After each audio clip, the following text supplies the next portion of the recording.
Hi friends, welcome to infinite world of GK.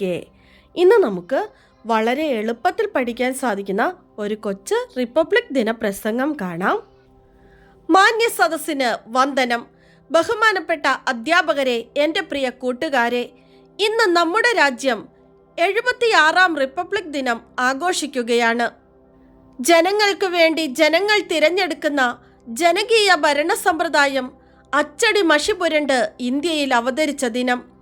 ഇന്ത്യയുടെ പരമോന്നത ഭരണഘടന നിലവിൽ വന്നതിൻ്റെ ഓർമ്മയ്ക്കായാണ് ജനുവരി 26-ന് രാജ്യം റിപ്പബ്ലിക് ദിനമായി ആഘോഷിക്കുന്നത്.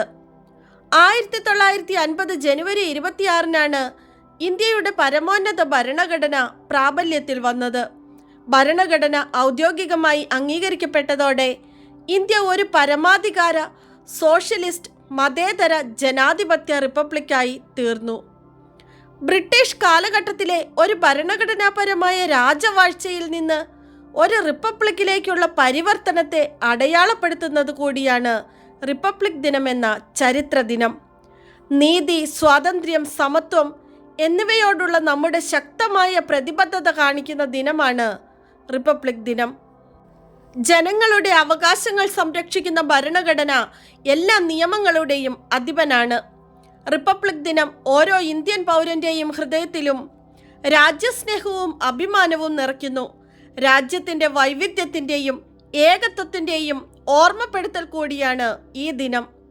രാജ്യ തലസ്ഥാനമായ ഡൽഹിയിൽ നടക്കുന്ന ആഘോഷങ്ങൾ ഇന്ത്യയുടെ സാംസ്കാരിക സമ്പന്നതയുടെയും പൈതൃകത്തിൻ്റെയും തെളിവാണ്.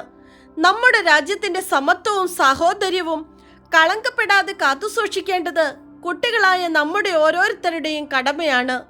ഭരണഘടനയുടെ തത്വങ്ങളെയും മൂല്യങ്ങളെയും നെഞ്ചിലേറ്റി രാഷ്ട്രത്തെ കൂടുതൽ ഉയരങ്ങളിലെത്തിക്കാൻ ജാതിമത ഭേദമന്യേ തോളോട് തോൾ ചേർന്ന് ഒറ്റക്കെട്ടായി നമുക്ക് പ്രയത്നിക്കാം. ഭരണഘടന ഊട്ടിയുറപ്പിച്ച ആദർശങ്ങൾ തളർത്തപ്പെടാതെ എന്നും ഉയർന്നു നിൽക്കട്ടെ എന്ന് നമുക്ക് പ്രതീക്ഷിക്കാം. നമ്മുടെ ഭരണഘടനാ ശില്പികളെയും സ്വാതന്ത്ര്യ സമര സേനാനികളെയും ഈ അവസരത്തിൽ നമുക്ക് ഒരു നിമിഷം സ്മരിക്കാം. എല്ലാവർക്കും റിപ്പബ്ലിക് ദിനത്തിൻ്റെ ആശംസകൾ നേർന്നുകൊണ്ട് ഞാൻ എൻ്റെ വാക്കുകൾ നിർത്തട്ടെ. നന്ദി, നമസ്കാരം, ജയ് ഹിന്ദ്.